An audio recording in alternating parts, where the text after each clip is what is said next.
All right, welcome back to the channel. It's your boy Fanon, and in this video, we're going to address a word that is on the street that Errol Spence Jr. will be challenging Canelo Alvarez in a head-to-head pay-per-view battle on September 17th of this year in a fight against Terence Crawford. Let's talk about that in this video.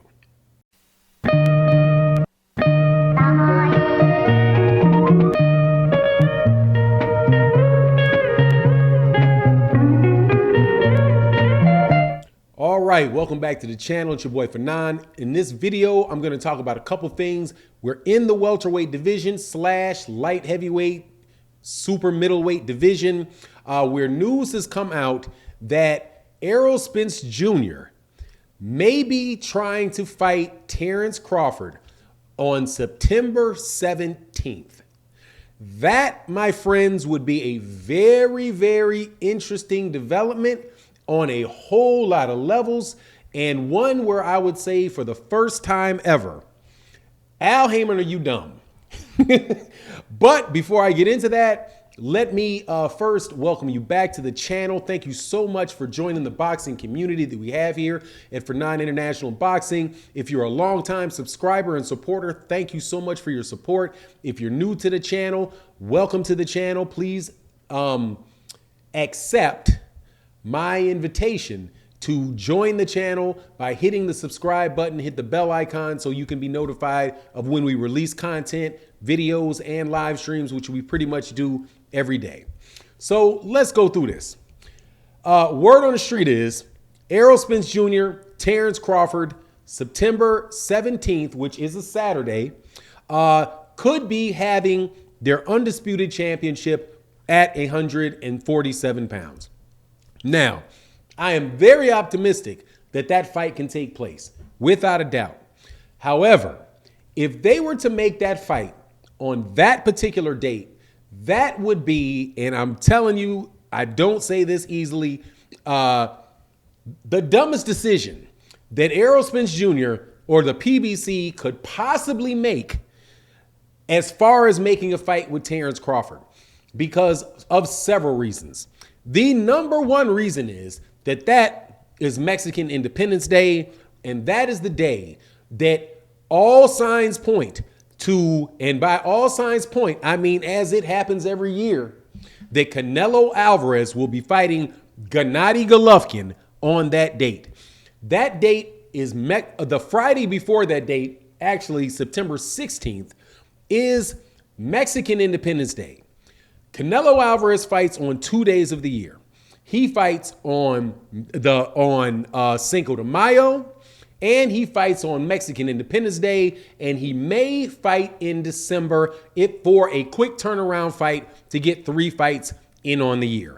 But the two biggest holidays for Mexican Americans, besides Christmas, my understanding is, and by the way, nobody is going to do any pay-per-view boxing matches on Christmas or Super Bowl Sunday, right? Neither one of those are going to happen. If you want to put a pay-per-view, out there, or so it's Super Bowl Sunday. If there's any other sporting events that you plan for Super Bowl Sunday, they are going to flop, right? Concerts, all of that stuff, more than likely going to flop because most people's attentions are on that.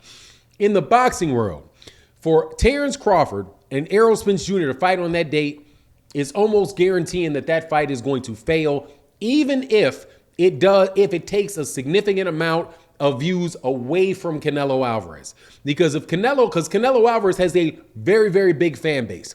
If they do that on that date, they are going to basically limit the amount of people that will be available to watch that fight, which is why Canelo Alvarez did not fight on Cinco de Mayo, and he did not fight on Mexican Independence Day when Floyd Mayweather Jr. was fighting, because Floyd Mayweather Jr. took those dates over after Oscar De La Hoya, after he beat Oscar De La Hoya and became the biggest name in boxing, and he started fighting guys on those dates, so that the first or second biggest boxing demographic in the United States, which are Mexican Americans or Chicanos, That is the first, that is probably the biggest support base that there is in boxing, followed by Black American fighters at boxing fans at number 2. So if you fight somebody who is a black fighter and a Mexican fighter, the really big names, is going to sell like hotcakes on May 15th, on May 5th, Cinco de Mayo, and that September weekend, which is Mexican Independence Day. And that has been that case for a lot of years, all the way to back when Sugar Ray Leonard fought, that I can remember, all the way back to when Sugar Ray Leonard and Thomas the Hitman Hearns fought on September 16th, back, I do believe, in 1982. Now, why else would it be silly for these guys to do? Because the PBC is trying to do business with Canelo.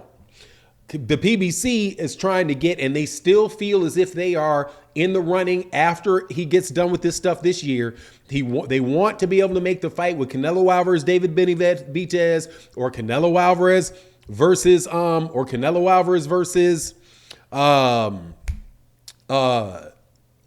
Jamal Charlo or whatever, and to go head to head with him or try to move him off of that date would not bode well for the relationship of the PBC with Canelo Alvarez, which my understanding is still a good relationship and still one where he is willing to sit down and talk to them about making fights together.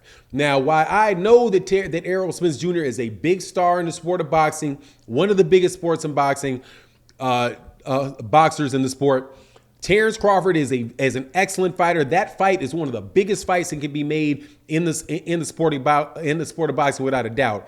But I find it hard to believe that the PBC, who's already having conversations about whether or not there's enough money, like where they know for sure that there's enough money in that fight for both fighters to get what they want, would go out of their way to go head to head with Canelo, or go out there and try to find a way to tick off Canelo Alvarez so they no longer even consider doing business with those guys in the future. So just all around, I understand that people, think that this may be the case, but for me, like I said, man, if it's true, if it's the case, and I'm telling you, people make all kind of decisions. I don't know if it is. Don't know if it isn't.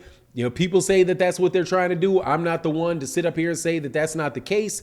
However, I will tell you that it would be mind-boggling to me that Al Heyman would make a decision like that from multiple angles. Again, the simple fact that you would have to compete against Canelo for boxing pay-per-view buys, which are hard to come by at this point in time, right? Number 2, the fact that he could ostracize himself from Canelo, and the PBC could ostracize Canelo and their future relationship with Canelo, one that they really do think is viable. And again, just the fact that they believe that the money related to Terence Crawford and Errol Spence Jr. isn't a sure thing, that they would gamble on something taking place like that. Not a smart decision in my opinion. I personally think where they would probably be smart to make that thing fall is in the October timeframe or the November timeframe.